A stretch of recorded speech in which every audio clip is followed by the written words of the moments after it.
Hello दोस्तों, आप सभी का स्वागत है हमारे चैनल शाश्वत सीजीपीएससी सीजीपीएफएम। देखिए, आज हम पढ़ने वाले हैं आपके जो अगला विषय है संविधान, है ना? तो संविधान का आज बेसिक हम लोग थोड़ा-सा ओवरव्यू देखेंगे, ठीक है? और जितनी भी चीज़ें हैं सब परीक्षा के दृष्टिकोण से, है ना, इम्पोर्टेंट है। जैसा कि मैंने पहले ही बताया, ठीक है? मैं बहुत सारी चीज़ें नहीं कराऊँगा लेकिन जितनी भी चीज़ें कराएँगे, ठीक है? वो आपके जो परीक्षा के लिए इम्पोर्टेंट है, जहाँ से प्रश्न पूछे जाते हैं, पूछे जाने की संभावना हो और साथ ही अलग-अलग एग्ज़ाम में जहाँ से प्रश्न बने, है ना? उन्हीं उन्हीं चीज़ों को हम लोग ज़्यादा फ़ोकस करेंगे, ठीक है? तो चलिए क्लास को कंटिन्यू करते हैं और देखिए आज की जो संविधान इसमें ओवरव्यू मैं लगभग 1945 से लेके उसके आगे का देने वाला हूँ, ठीक है? उसके पहले की चीज़ों पे हम लोग ज़्यादा कुछ अभी जाएँगे नहीं और ठीक है, तो इस प्रोसेस में याद रखिएगा कि देखिए यहाँ पे सबसे पहले क्या लिखा है, भारतीय संविधान जो है, ये एक क्या है तो गौरवशाली यात्रा है, ठीक है? ये याद रखना है क्या है तो गौरवशाली यात्रा। तो गौरवशाली यात्रा कहने का मतलब क्या है कि भारतीय संविधान जो बना, वो बहुत लंबे समय है ना?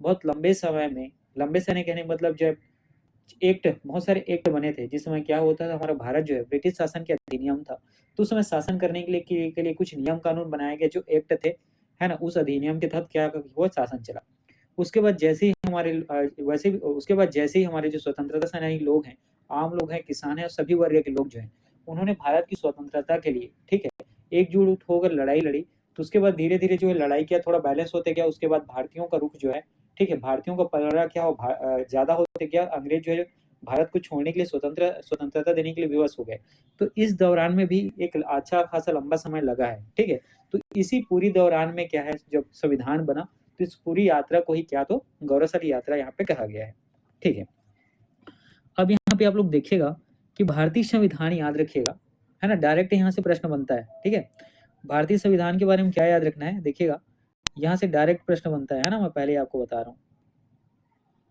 कि भारत का संविधान जो है दुनिया का सबसे लंबा लिखित संविधान है इस लाइन को याद रखना ठीक है सबसे ज्यादा इंपॉर्टेंट है ना और भारत का संविधान जो है दुनिया का सबसे लंबा लिखित संविधान है ये याद रखना है आपको बहुत ज्यादा इंपॉर्टेंट है ठीक है ऐसा पेपर में पूछा जाता है कि दुनिया का सबसे लंबा लिखित संविधान कौन सा है तो यह किस देश का है? तो याद रखना हमारे अपने भारत देश का है यहाँ यह केवल एक कानूनी दस्तावेज नहीं है जो संविधान जो है ये क्या है केवल एक पेपर में लिखा हुआ नियम कानून नहीं है बल्कि ये हमारे भारत की क्या है तो आत्मा है ठीक है इस इतिहास में याद रखिएगा हमारे भारत की आत्मा ठीक है हमारे भारत का इतिहास और संघर्ष और सपनों का प्रतिबिंब है कहने का मतलब क्या है समझिएगा कि जो भारत का संविधान है वो केवल एक लिखा हुआ नियम या ठीक है नियम या शर्त नहीं है बल्कि क्या है ये हमारे भारत और भारतीयों का क्या है आत्मा है क्योंकि इसी के तहत पूरे भारत की जो है नियम कानून या पूरा देश क्या है इसी के तहत चलता है और हमें संविधान किस प्रकार से मिला कैसे हम उन्होंने संविधान को प्राप्त किया इसका पूरा इतिहास भी इसमें आपको देखने को मिलता है ये हमारे है ना उस समय के लोगों के हमारे बुजुर्गों के या हमारे पूर्वजों की क्या है तो याद रखिए एक संघर्ष है और हमारे भारत को लेकर आने वाले समय में जो ठीक है उनके सपने हैं उसका क्या है प्रतिबिंब है ठीक चलिए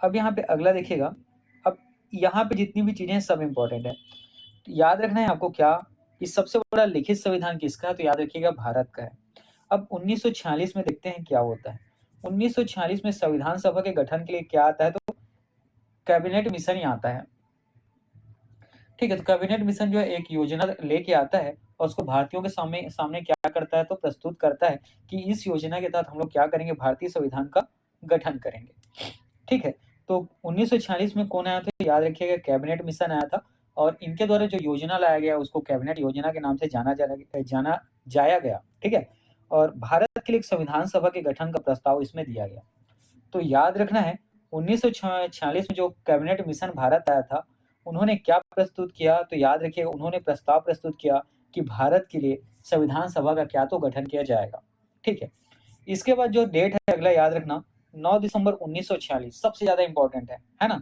इस दिन याद रखिएगा संविधान सभा का क्या तो पहला बैठक होता है ठीक 9 दिसंबर 1946 को आपको क्या याद रखना है संविधान सभा का पहला पहला बैठक होता है और चूंकि पहला बैठक होता है तो इसमें कोई स्थायी अध्यक्ष नहीं होता बल्कि इस संविधान सभा की बैठक की अध्यक्षता करने के लिए एक व्यक्ति को चुना जाता है ठीक है और वह व्यक्ति क्या हो तो अस्थायी अध्यक्ष के रूप में चुना जाता है क्या तो अस्थायी अध्यक्ष के रूप में चुना जाता है और यहाँ से क्वेश्चन आपका बार बार पेपर में पूछा गया है कि संविधान सभा की पहली बैठक की अध्यक्षता किसने की तो आपको याद रखना है सच्चिदानंद सिन्हा जी ने किसने तो सच्चिदानंद सिन्हा जी ने, है ना। डायरेक्ट प्रश्न पूछा जाता है दोस्तों। अगला देखिए 11 दिसंबर 1946, ठीक है। याद रखिएगा 11 दिसंबर 1946 को संविधान सभा का दूसरा बैठक होता है और इसी दिन डॉक्टर राजेंद्र प्रसाद जी को क्या तो अध्यक्ष, है ना, संविधान सभा का अध्यक्ष निर्वाचित किया जाता है। याद रखना इंपॉर्टेंट है। तो याद रखिएगा संविधान सभा के स्थायी अध्यक्ष कौन बनते हैं, तो डॉक्टर राजेंद्र प्रसाद जी बनते हैं 11 दिसंबर 1946 को। और संविधान सभा का अस्थायी अध्यक्ष कौन होता है, तो सच्चिदानंद सिन्हा जी। और इस संविधान सभा की पहली बैठक की अध्यक्षता सच्चिदानंद सिन्हा जी जो अस्थायी अध्यक्ष होते हैं उनके द्वारा किया जाता है, ठीक।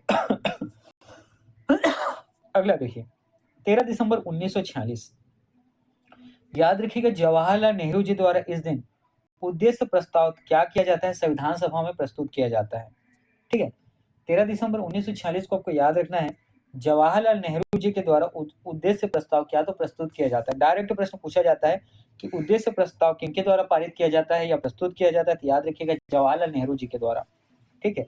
और इस उद्देश्य प्रस्ताव में क्या याद रहता है कि, ठीक, इस उद्देश्य प्रस्ताव में क्या रहता है, तो ये याद रखना है हमारे संविधान का जो दर्शन और आधार है वो इसी उद्देश्य प्रस्ताव पर क्या होता है, आधारित होता है, ठीक है। या इसी उद्देश्य प्रस्ताव पर सभी बातों को इसमें दर्शाया गया होता है, ठीक है। अगला याद रखना है 29 अगस्त 1947, ठीक है। 29 अगस्त 1947 को याद रखिएगा प्रारूप समिति का गठन किया जाता है ना। 29 अगस्त 1947 को क्या याद रखना है कि प्रारूप समिति का गठन किया जाता है और इसी समिति के द्वारा संविधान का जो मसौदा है, ठीक है, संविधान का जो मसौदा है या जो ड्राफ्ट है, ठीक है, या जो संविधान का पूरी तरीके का जो ब्यौरा है वो क्या तो प्रस्तुत किया जाता है, ठीक है। देखिए प्रस्तुत किया जाता है ये कहना गलत होगा, तैयार करने की जिम्मेदारी जो है इसी में प्रारूप समिति के तहत, है ना। सीधा सीधा समझिए प्रारूप समिति का गठन किस लिए किया गया था, ताकि वे संविधान का क्या तो मसौदा तैयार कर सके, ठीक है। तो प्रारूप समिति का गठन की जिम्मेदारी किसको दी गई थी, तो याद रखिएगा है ना, जो प्रारूप समिति है इसके द्वारा किस काम की जिम्मेदारी दी गई थी, तो संविधान का मसौदा तैयार करने की जिम्मेदारी दिया गया था, ठीक है। तो 29 अगस्त 1947 को ये याद रखना है प्रारूप समिति का गठन किया गया। क्यों किया गया, क्योंकि मसौदा तैयार करना था, मसौदा तैयार करने के लिए जो जिम्मेदारी है उसको दिया जाना था, ठीक।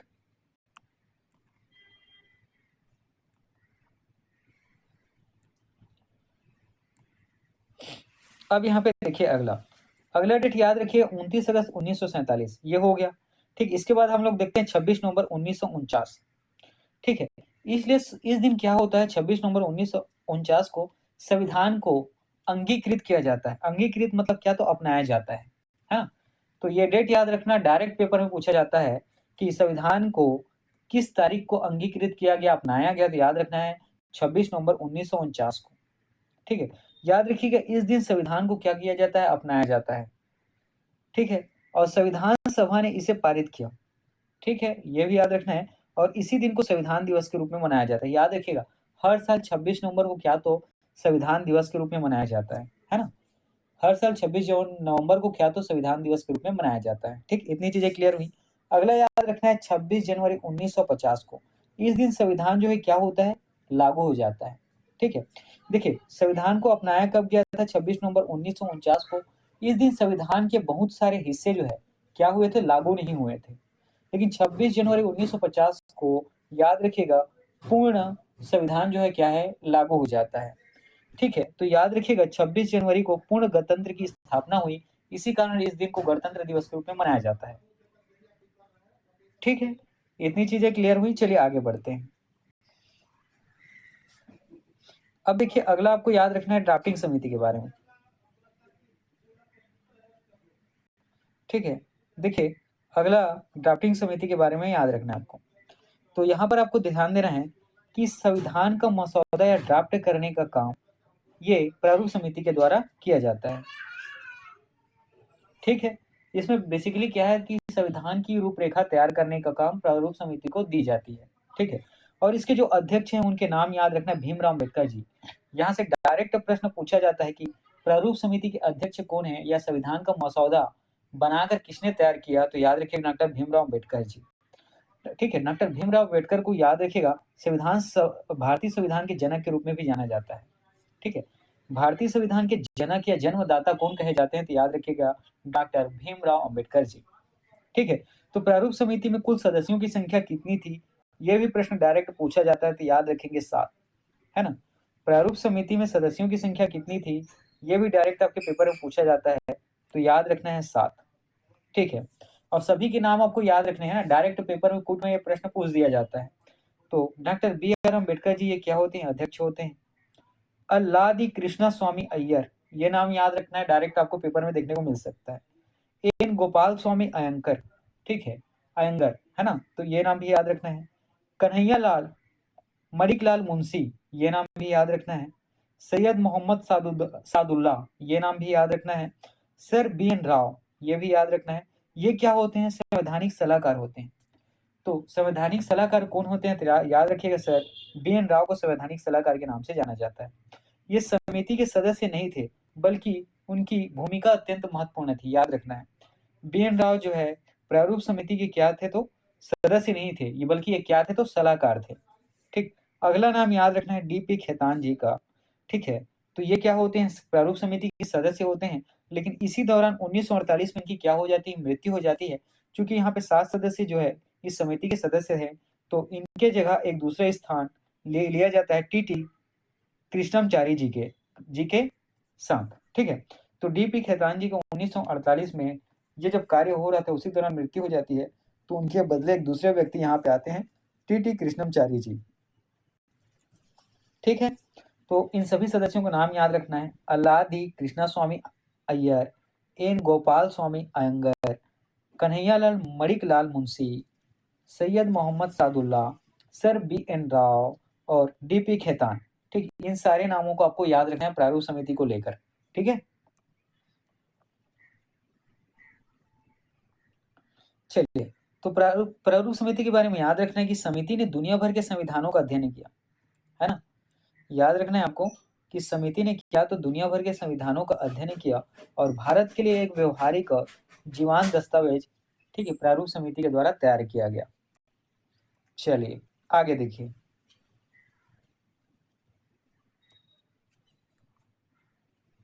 देखिए, तो संविधान निर्माण की प्रक्रिया में लिए गए कई महत्वपूर्ण निर्णय जो है सीधे तौर पर संविधान के क्या तो आर्टिकल में दिखाई देते हैं। ठीक है। तो आर्टिकल कहने का मतलब जो अनुच्छेद है उसमें आएंगे, है ना, उसमें आएंगे। ठीक है। अभी इसको पहले देखते हैं। उद्देश्य प्रस्ताव, इसके बारे में याद रखिएगा जवाहरलाल नेहरू जी द्वारा क्या तो ये जो है प्रस्तुत किया गया।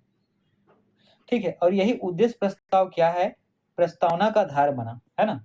हमारे भारतीय संविधान में जो प्रस्तावना है उसका आधार जो है क्या बना? उद्देश्य प्रस्ताव ही बना। और भारतीय संविधान का प्रस्तावना को ही क्या तो संविधान की आत्मा के नाम से जाना जाता है। ठीक है। हमारे भारतीय संविधान का जो प्रस्तावना है उसको क्या तो संविधान की आत्मा कहा जाता है। और इसी प्रस्तावना में संप्रभु, समाजवादी, पंथ निरपेक्ष, लोकतांत्रिक गणराज्य जैसे शब्द को क्या तो शामिल किया गया है। ठीक है, याद रखना इंपॉर्टेंट है। प्रस्तावना में ही क्या तो संप्रभु, समाजवादी, पंथ निरपेक्ष, लोकतांत्रिक गणराज्य जैसे शब्दों को क्या तो शामिल किया गया है। ठीक। अगला देखना मौलिक अधिकार। मौलिक अधिकार ये आपको देखने को मिलता है भाग 3 और अनुच्छेद 12 से 35 में। ठीक है। देखिए, इन सब चीजों के बारे में बाद में और ज्यादा डिस्कस करेंगे, अभी आप संविधान की खाली, है ना, एक रूपरेखा को देखिए। मौलिक अधिकार ये है आपके अनुच्छेद 1235 में और भाग 3 में। ठीक है। तो मौलिक अधिकार जो है अमेरिकी संविधान के बिल ऑफ राइट्स से क्या है तो प्रभावित है। कहने का मतलब ये जो मौलिक अधिकार ये लिया कहाँ से गया है? तो अमेरिका के, याद रखिएगा, बिल ऑफ राइट्स से ये प्रभावित होकर लिया गया है। और नागरिकों की स्वतंत्रता की गारंटी, ठीक है, हमारे भारतीय नागरिक को जो 6 प्रकार की स्वतंत्रता मिली है उसकी गारंटी कौन देता है? तो याद रखिएगा मौलिक अधिकार ही देता है। ठीक है। अगला है राज्य के नीति निर्देशक तत्व।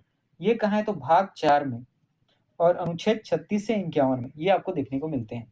और राज्य के नीति निर्देशक तत्व जो है ये आयरलैंड के संविधान से प्रेरित है। इसका मतलब क्या है कि आयरलैंड के संविधान से इसको लिया गया है। और ये सरकार के सामाजिक और आर्थिक लोकतंत्र स्थापित करने के मार्गदर्शक सिद्धांत हैं। तो नीति निर्देशक तत्व क्या होता है? तो याद रखिएगा सामाजिक और आर्थिक लोकतंत्र स्थापित करने के मार्गदर्शक होता है। मौलिक कर्तव्य ये है आपका भाग 4A, भाग 4A और अनुच्छेद है 51A। ठीक है। तो याद रखिएगा सन 1976 में 42वां संविधान संशोधन द्वारा मौलिक कर्तव्य का जो ए है और 51 ए है उसको क्या तो यहाँ पे जोड़ा गया है। ठीक है, तो मौलिक कर्तव्य भाग 4 ए अनुच्छेद 51 ए को 42वां संविधान संशोधन 1976 के द्वारा जोड़ा गया है। और मौलिक कर्तव्य को कहाँ से लिया गया है या कौन से संविधान से प्रभावित है ये, तो याद रखना ये है यूएसएसआर, मतलब उस समय के, याद रखिएगा जो यूएसएसआर जो उस समय पहले रसिया था, जो वर्तमान में रूस है, ठीक है, ये उसका क्या है तो भाग है। ठीक है, तो उस समय की यूएसएसआर से ये लिया गया था। ठीक, और नागरिकों के कर्तव्यों को रेखांकित करता है। ठीक है, जो लोग एक संविधान के नियम के तहत एक देश में रहते हैं और उस देश का जो संविधान होता है तो उसमें जो कर्तव्य दिया गया है वही क्या होता है लोगों को करने के लिए, वही उसका क्या है तो मौलिक कर्तव्य है। और जब वो कर्तव्य का पालन नहीं करते हैं तो उसके अनुसार संविधान में, ठीक है, दंड और अन्य चीजों का प्रावधान है। संसदीय प्रणाली, मतलब हमारी जो संसद है जहाँ से क्या तो नियम कानून विधायिका बनती है, ये आपको देखने को मिलता है अनुच्छेद 74 और 75 में। ठीक है, ये संसदीय प्रणाली कहाँ किस पर आधारित है तो ब्रिटेन के मॉडल पर आधारित है ना। हमारे यहाँ जिस प्रकार की संसदीय प्रणाली है ऐसा कहाँ है तो ब्रिटेन में, जहाँ कार्यपालिका जो है पूरी तरीके से विधायिका के प्रति क्या होती है उत्तरदायी होती है। मतलब याद रखिएगा यहाँ पे जो, ठीक है, यहाँ पे जो सेवक होते हैं, लोक सेवक जिसमें बड़े बड़े सब सरकारी अधिकारी होते हैं, वो क्या होते हैं, याद रखिएगा विधायिका जो संसद होते हैं जो नियम कानून बनाते हैं उनके प्रति क्या होता है उत्तरदायी होते हैं।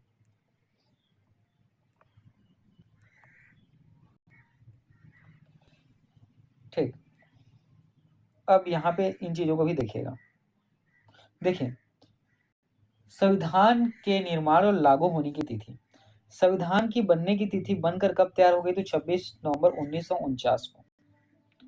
याद रखिएगा इसी दिन संविधान जो है क्या होता है अंतिम रूप से पारित किया जाता है और पारित करने के बाद इसको क्या किया जाता है अपनाया जाता है। ठीक है, इसीलिए 26 नवंबर को क्या तो संविधान दिवस के रूप में मनाया जाता है ना। इसी दिन को हर साल 26 नवंबर के दिन क्या होता है 26 तारीख को संविधान दिवस के रूप में मनाया जाता है। और ये संविधान पारित भी हो गया अपनाया भी गया। अब इसको पूरे देश में लागू कब किया गया तो 26 जनवरी 1950 से। ठीक, 26 जनवरी 1950 से ये लागू हुआ और जिस दिन से ये लागू हुआ उस दिन को भारत एक क्या तो गणतंत्र मतलब रिपब्लिक है ना लोगों का, ठीक है, देश बन गया। ठीक है, जिस दिन लागू हुआ उसी दिन क्या हो गया भारत जो है एक गणतंत्र देश बन गया, मतलब लोगों के, ठीक है, लोगों के नियम कानून से बनने वाला देश बन गया। ठीक है, और 26 जनवरी का दिन जो है 1930 में पूर्ण स्वराज की घोषणा की याद में चुना गया था। ठीक है, तो 26 जनवरी के ही दिन ये क्यों लागू किया गया इसका कारण आपको याद रखना है कि 1930 को पूर्ण स्वराज की घोषणा की याद में, है ना, 26 जनवरी 1930 में पूर्ण स्वराज की घोषणा की गई थी, उसी की याद में 26 जनवरी को इस संविधान को पूर्ण गणतंत्र के रूप में, ठीक है, मनाने के लिए यहाँ पर क्या तो पहले से ही, है ना, इसको सोचा गया था और इसी दिन को गणतंत्र दिवस के रूप में मनाया जाता है। ठीक, अब संविधान की विशेषताएं देखते हैं।